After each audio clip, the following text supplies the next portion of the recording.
প্রিয় দর্শক, কালবেলায় আপনাদের স্বাগতম। আমি খান রুবেল। এই মুহূর্তে যুক্ত হয়েছি বরিশাল নগরীর নদীবন্দর এলাকা থেকে। প্রিয় দর্শক, আপনারা জানেন একসময় বরিশালের অন্যতম নদীবন্দর হিসেবে, বাংলাদেশের অন্যতম নদীবন্দর হিসেবে পরিচিত বরিশাল নদীবন্দর পদ্মা সেতু চালুর পরে কিন্তু অনেকটা বন্ধ হয়ে জনশূন্য হয়ে পড়েছিল।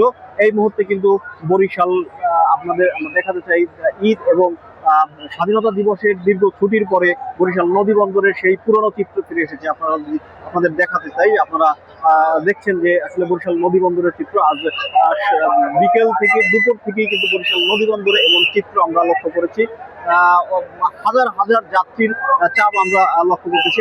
আপনারা দেখছেন যে এই চিত্রটা এক সময় বরিশালের ছিল, ধানমন্ডি খালের এই বরিশালে এক সময় মানুষের ভরসার স্থল ছিল। এই নৌপথ বিলাসবহুল এবং আরামদায়ক যাত্রা হিসেবে পরিচিত ছিল এই নৌ ভ্রমণ, যে কারণে প্রতি বছর বছর বিলাসবহুল লঞ্চ চালু করা হতো।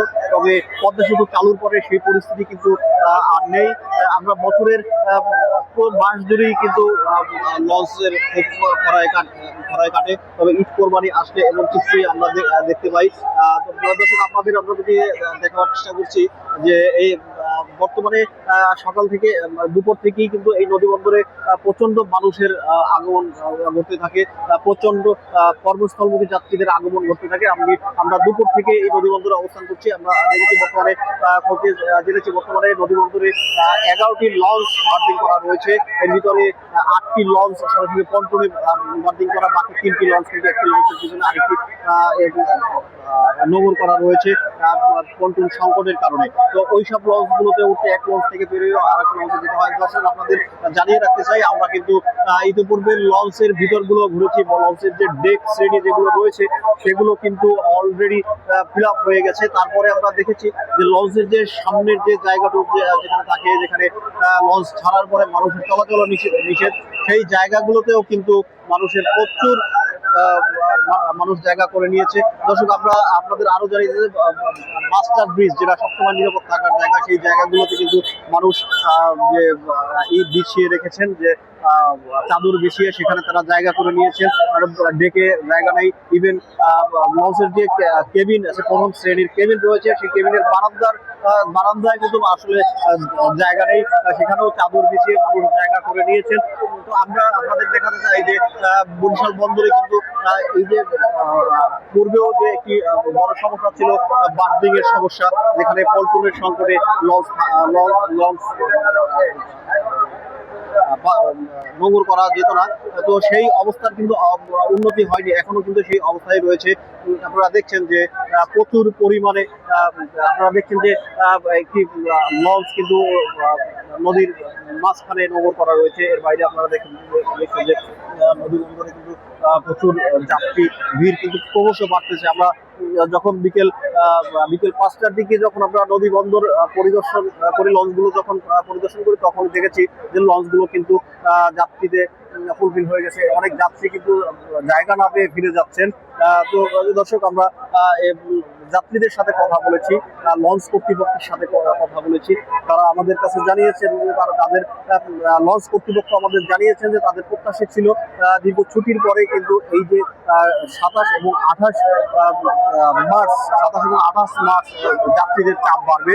কেননা ঈদের যে টানা ছুটি ছিল, সেই ছুটির পরে কিন্তু মাঝখানে স্বাধীনতা দিবসের ছুটি শুরু হয়েছে, মাঝখানে 2 দিন বন্ধ ছিল। তো যারা কর্মস্থলে দীর্ঘদিন কর্মস্থলে কাটিয়েছেন, তাদের কিন্তু এটি ছিল একটি অন্যতম সুযোগ দীর্ঘ ছুটি কাটাবার। মাঝখানে অনেকেই কিন্তু তারা কর্মস্থলে যাননি। তো ঈদ এবং মহান স্বাধীনতা দিবসের ছুটি কাটিয়ে কিন্তু এখন যাত্রীরা যে ঢাকামুখী কর্মস্থলমুখী যাত্রীরা, আপনারা দেখছেন যে আসলে কত সংখ্যক মানুষ, আমরা আসলে গোনার কোনো সুযোগ নেই।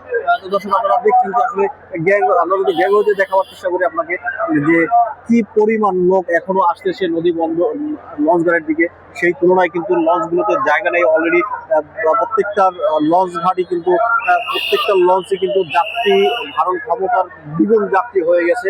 তো এখন পর্যন্ত আমরা দেখেছি যে নদী বন্দর কর্মকর্তা, আইন শৃঙ্খলা বাহিনী, তারা কিন্তু বরিশাল এই নদী বন্দর এলাকায় অবস্থান করেছেন। তারা পরিদর্শন করছেন, তারা খোঁজ খবর নিচ্ছেন যাত্রীদের কোনো সমস্যা হয়েছে কিনা।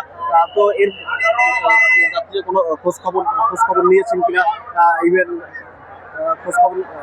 তো তো আমরা একটা জিনিস আপনাদের দেখাতে চাই, এটা যে আসলে লঞ্চগুলোতে লঞ্চগুলোতে যাত্রীদের চাপ বাড়লেও কিন্তু আসলে প্রশাসনের যে ঊর্ধ্বতন কর্মকর্তা যারা, তাদের কিন্তু আমরা এখন আপাতত এই লঞ্চ ঘাট এলাকায় দেখছি না। যে কারণে লঞ্চগুলোতে অতিরিক্ত যাত্রী বহন করা হলেও সেই বিষয়ে তদারকি নাই, কখন লঞ্চ ছাড়বে সেই বিষয়ে তাদের কোনো তদারকি নাই। আমরা যতটুকু জেনেছি রাত 9:15 থেকে 9:30টার ভিতরে লঞ্চ ছাড়বে, কিন্তু সে পর্যন্ত এই লঞ্চ অপেক্ষা করতে গেলে যাত্রী কয়েক গুণ বেড়ে যাবে। তো এই ঝড় বন্যার রাতে ঝড় বন্যা যদি হয়ে থাকে, তো এর ভিতরে দুর্ঘটনার সংখ্যা থেকেই যায় যাত্রীদের মাঝে। তো এই মুহূর্তে যদি প্রশাসন এবং বন্দর কর্তৃপক্ষ যদি এই বিষয়ে পদক্ষেপ না নেয়, তবে যাত্রীর চাপ আরো বেড়ে যাবে। তো যাত্রীদের সেক্ষেত্রে দুর্ঘটনা ঘটলে সেই দায়ভারটাও কাদের কাঁধে যাবে সেই নিয়ে প্রশ্ন যাত্রীদের মধ্যেই রয়ে গেছে। তো দর্শক, এই ছিল বরিশাল নদী বন্দর থেকে। পরবর্তী খবর আপনাদের জানিয়ে দেওয়া হবে।